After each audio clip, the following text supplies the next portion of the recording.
ভাবুন তো, মাত্র একটি পুরনো পিকআপ ট্রাক, দুই ভাই আর মানুষের ফেলে দেয়া জিনিসপত্র।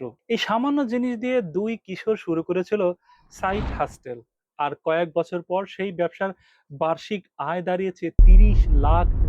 শুধু তাই নয়, এবার তাদের লক্ষ্য $50 লাখ। কিন্তু কিভাবে সম্ভব হলো? চলুন শুনি দুই ভাইয়ের অবিশ্বাস্য ব্যবসায়িক গল্প। যুক্তরাষ্ট্রের দুই ভাই, ক্রিক এমসি কিনি এবং জ্যাকব এমসি কিনি, 2021 সালে, তখন তারা কিশোর, হাতে ছিল মাত্র একটি পিকআপ ট্রাক। আর তারা শুরু করলেন মানুষের বাড়ি ও বিভিন্ন জায়গা থেকে অপ্রয়োজনীয় জিনিস সরিয়ে দেওয়ার কাজ। কোম্পানির নাম দিলেন জাং। শুরুটা খুব সাধারণ হলেও একদিন ডাম্পে পাওয়া দুটি স্পিকার তাদের ব্যবসার চিন্তায় বদলে দেয়। তারা স্পিকার দুটি ফেলে না দিয়ে ফেসবুক মার্কেট প্লেসে তা বিক্রি করেন। সেখান থেকে প্রায় $1,000 মতো রিসেলেবল আইটেমস বিক্রি করতে সক্ষম হন এবং তারা বুঝতে পারেন মানুষের কাছে যেটা আবর্জনা, অন্যের কাছে সেটা মূল্যবান পণ্য হতেই পারে। এরপর জাং টেন্স দ্রুত বড় হতে থাকে। 2024 সালে এই কোম্পানিটির রেভিনিউ পৌঁছে যায় প্রায় $12 লাখ। ভাবুন, দুই ভাইয়ের সাইড হাস্টেল আর রেভিনিউ $12 লাখ। কিন্তু তখনও ব্যবসাটি ছিল ভয়ঙ্করভাবে পুরোপুরি ম্যানুয়াল একটি ব্যবসা। পুরো অপারেশন চালাতে অনেকটাই অ্যাপেল নোটস বা গুগল ডক্স এই সমস্ত বিষয়ের উপরে তারা নির্ভর করে। কর্মীদের কে কোথায় যাবে, কে কোন কাজ করবে, এসব শিডিউল করতেন জ্যাকব নিজেই। একসময় তাকে প্রতিদিন প্রায় 12 ঘন্টা কাজ করতে হতো। তখন দুই ভাই বুঝলেন, ব্যবসা বড় করতে হলে আগে নিজেদের কাজের বোঝা কমাতে হবে। এই কথাটা আমার কাছে দারুণ লেগেছে, আমি আরেকবার রিপিট করি। ব্যবসা বড় করতে হলে আগে নিজেদের কাজের বোঝা কমাতে হবে। এরপর জ্যাকবের দায়িত্ব কয়েকটি আলাদা পজিশনে ভাগ করে নেন। দীর্ঘদিনের বিশ্বস্ত একজন কর্মীকে ম্যানেজারের দায়িত্ব দেওয়া হয়। সে কর্মীদের কল করা, দৈনন্দিন শিডিউল দেখা, অপারেশনে গুরুত্বপূর্ণ দায়িত্ব নিতে শুরু করেন। জ্যাকব এবং ক্রিক নিজেরাই দৈনন্দিন ছোটখাটো কাজগুলোর মধ্যে আটকে না থেকে ব্যবসা বড় করার জন্য বিভিন্ন পরিকল্পনা ও সিস্টেম তৈরি করতে থাকে। এটা ছিল জাং টেন্স এর বড় টার্নিং পয়েন্ট।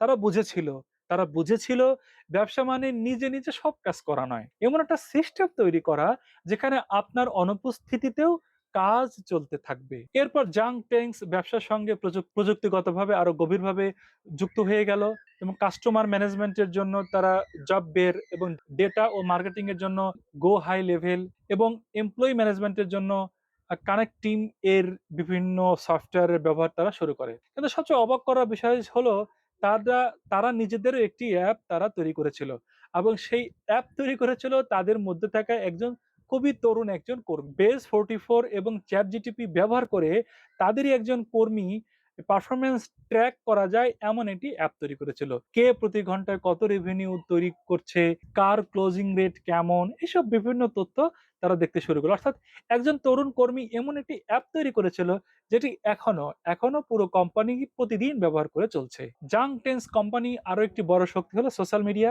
ক্রিক নিজে ভিডিও ধারণ করতেন, এরপরে তারা কর্মীদের মেটা গ্লাস এবং গোপ্রো দিয়ে নিজেদের ভিডিও ধারণ করতে উৎসাহ করতেন।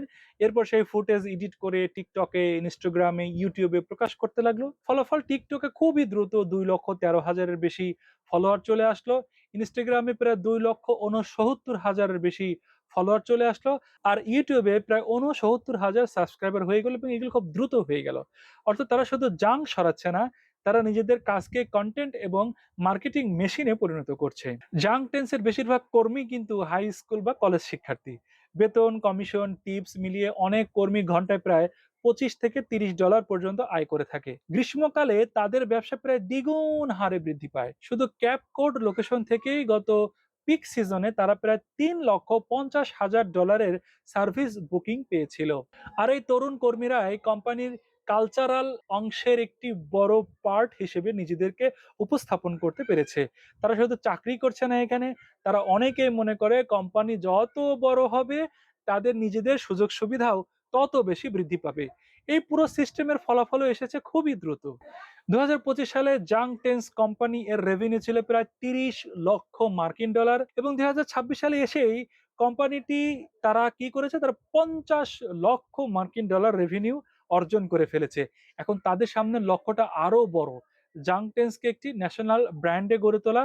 তবে তারা জানে দ্রুত বড় হওয়ার চাইতে বিজনেস সিস্টেম আরো শক্তিশালী করে এরপরে আস্তে আস্তে বড় হতে হবে। এই গল্প থেকে সবচেয়ে বড় শিক্ষাটা কি? দেখুন, দুই ভাই ক্রিক এবং জ্যাকব ব্যবসা শুরু করেননি কোনো বড় ইনভেস্টমেন্ট নিয়ে।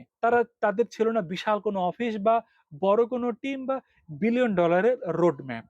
ছিল শুধু একটা পিকআপ ট্রাক আর আইডিয়া আর সাহস।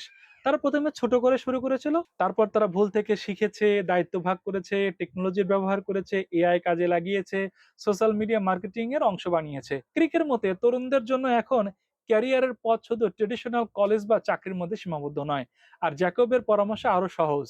পারফেক্ট রোড ম্যাপের জন্য অপেক্ষা আপনি আজ যে ছোট কাজটি শুরু করতে যাচ্ছেন, সেটাই হয়তো কয়েক বছর পর আপনার সবচেয়ে বড় ব্যবসায় পরিণত হবে। একটি পিকআপ ট্রাক থেকে $৩০ লাখ, পরবর্তীতে $৫০ লাখ রেভিনিউ। জাং টেন্সের গল্প সেটাই প্রমাণ করে। এই গল্পের কোন পার্টটি আপনার সবচেয়ে ভালো লেগেছে কমেন্ট করে আমাদেরকে জানাতে পারেন। এবং আমাদেরকে লাইক, কমেন্ট, ফলো, সাবস্ক্রাইব করে উৎসাহিত দিলে আমরা আপনার ব্যবসায়িক উৎসাহকে আরো বাড়িয়ে দিতে বিভিন্ন ব্যবসায়িক গল্প আপনাদের সামনে উপস্থাপন করব। আমাদের জন্য দোয়া করবেন। আসসালামু আলাইকুম ওয়া রাহমাতুল্লাহি ওয়া বারাকাতুহু।